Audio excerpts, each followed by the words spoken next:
बिस्मिल्लाहिर्रहमानिर्रहीम। अस्सलाम वालेकुम। मैं हूं एहसान अल हक और आप देख रहे हैं CBTV। कोरोना वायरस के बायस लॉकडाउन की वजह से अमेरिकी ऑयल मार्केट क्रैश कर गई। इसकी वजह से पूरी दुनिया पर एक माशी बहरान पैदा हो सकता है और इसमें हम देखेंगे कि पाकिस्तान पर इसके क्या असरात पड़ते हैं और बाकी जो अरब ममालिक हैं और तेल पैदा करने वाले जो खुसूसी ममालिक हैं उन सब पर तो इसका बहुत ही असरात पड़ेंगे। ये सब हम देखेंगे कि किस किस ममालिक पर कितना असर पड़ेगा। इसके अलावा हम ये भी देखेंगे कि इसके पीछे किसका हाथ हो सकता है। लेकिन उससे पहले अगर आप चैनल पर नए हैं तो चैनल को सब्सक्राइब करें और बेल आइकन प्रेस कर दें।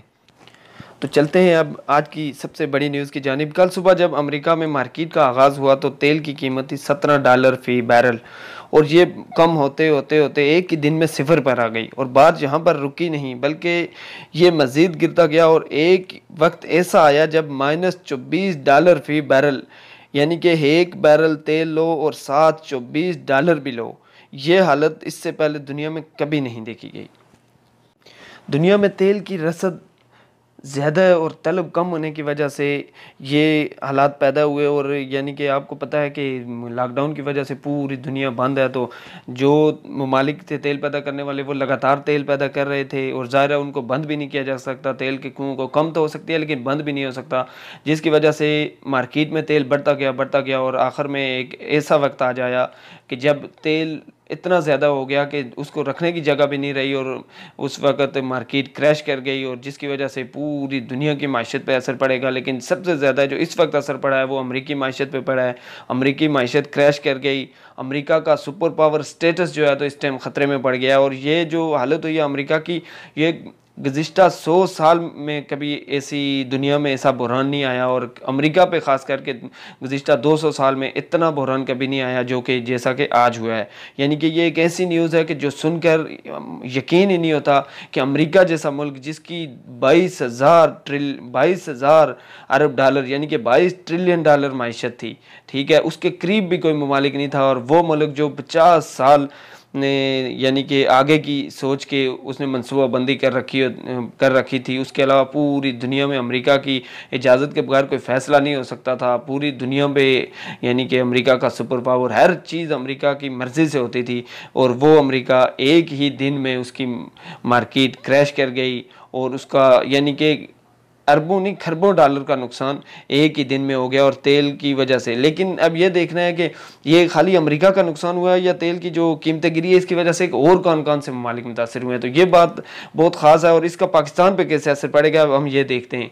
अब आप देखें कि दुनिया में सबसे ज़्यादा तेल तो इस टाइम अमेरिका पैदा कर रहा है, लेकिन उसके अलावा सऊदी अरब यानी कि जो दुबई हैं और बाकी जो मुल्क हैं कुवैत वगैरह, तो ये भी अरब ममालिक जितने भी हैं इनका सारा दारोमदार ही तेल पे। अमेरिका का तो बाकी चीज़ों पर भी दारोमदार है, उसकी मैशत में एक्सपोर्ट बाकी चीज़ें भी वो बनाते हैं, लेकिन अरब ममालिक का सारा दारोमदारी तेल पर है।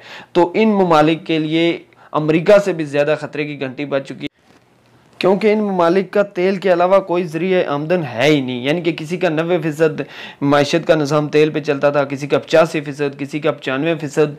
तो इन ममालिक को ज़ाहिर है जब तेल फ्री में बिकेगा या तेल बेचने के साथ साथ $16 या $20 या $25 साथ फी बैरल देने पड़ेंगे, तो ये मुल्क क्या करेंगे। ज़ाहिर है इनका तो ज़रिए आमदन बिल्कुल ख़त्म हो गया और इसकी वजह से ये खाली इन मुल्कों पे असर नहीं पड़ेगा बल्कि इस यानी कि अरब माइशतों पे ख़ास तौर पे असर पड़ने की वजह से इन मुल्कों में मतलब माइशत दिवालिया होने की वजह से पाकिस्तान पर भी बहुत बुरा असर पड़ेगा। पाकिस्तान के तकरीबन सऊदी अरब, दुबई और इन ममालिक में 50 लाख मजदूर काम करते हैं जो कि पाकिस्तान का ज़र मुबादला भी बेचते हैं। उसके अलावा ज़ाहिर 50 लाख एक किस्म का रोज़गार लोगों का है तो वो भी तबाह जाएगा और उसके साथ साथ ज़र मुबादला पर भी असर पड़ेगा, ठीक है।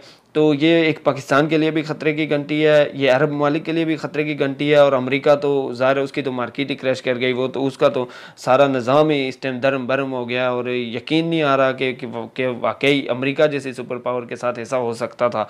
पहले कोरोना की वजह से जो हुआ और ये भी ज़ाहिर है कोरोना की वजह से लॉकडाउन हुआ और लॉकडाउन के बाद अल्लाह ताला ने कोई ऐसा यानी कि सेटअप किया कि कोई सोच भी नहीं सकता था कि कभी अमेरिका भी इस हालत में होगा और आज अमेरिका यानी कि दिवालिया होने के दहाने पे खड़ा है, बल्कि उसकी मार्केट क्रैश कर गई।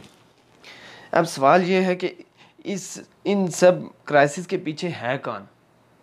यानी कि किसका हाथ हो सकता है? तो ज़ाहिर है दुनिया का निज़ाम अल्लाह ताला चलाता है और सबसे बड़ी ताकत अल्लाह ही है। तो एक तो ये है कि ये अल्लाह की तरफ से अज़ाब था पहले दुनिया पे, और फिर जो है ना अल्लाह ने ये बताया है कि उसके आगे कोई सुपर पावर नहीं है, उसके आगे कोई ताकत नहीं है, सबसे बड़ी ताकत वो है। लेकिन उसके अलावा अगर थोड़ा दुनियावी हिसाब से देखें तो इसमें सबसे ज़्यादा फ़ायदा जिसका है वो है चाइना। ठीक है कि चाइना का इस वक्त सबसे ज़्यादा फ़ायदा है। ज़ाहिर है अमेरिका के बाद सुपर पावर का जो स्टेटस है तो वो उसका दावेदार अमेरिका है। लेकिन इसमें एक चीज़ और भी देखनी होगी कि ये जो मसला पैदा हुआ वो सऊदी अरब और रूस के आपस आपस में तनाज़े की वजह से पैदा हुआ। तो अभी ज़ाहिर है 2-4 दिन में मज़ीद ये बात खुल के सामने आ जाएगी, तो फिर बात होगी इंशाल्लाह इसी टॉपिक पे। अल्लाह हाफ़िज़।